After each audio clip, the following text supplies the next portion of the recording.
Ошто бир аксакал окуган экен, медик. Ошо 70-inde окуган го дейм. Анан иштеп туруп ал медицинаны. фельдшер экен.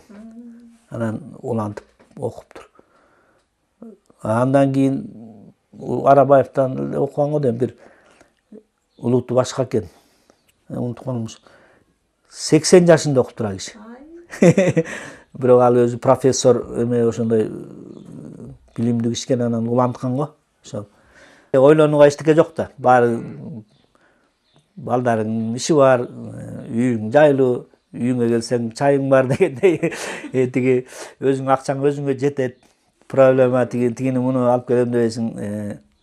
Баары жакшы. Анан кой окуган рас эле экен. Окуганда көп тек кишилер менен баары мындай тең түштөй, бала болсо дагы, өзүнөн кичүү болсо дагы тең түштай болуп, баягы сыр алышып, сыр беришип дегендей өнөр жөнүндө сурашып, тамашалашып, анан тоого чыктык, мугалимдер болуп, бүткөндөн кийин анан аксакалдар менен дагы экөөбүз кошулуп, биз менен кошо барыңыздар депчи.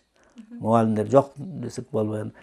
Эми ал жерде сөздү күтөт да, сөз ээрчит адам баласы. Анан бир нерселерди баштайт, анан мен дагы бир нерселерди айтсаң, жакшы нерселерди айтат экенсиз деп. Анекдот айт дейт, анекдотду айтып берсең кандай күлөт дегендей. Окуган экенсиз да.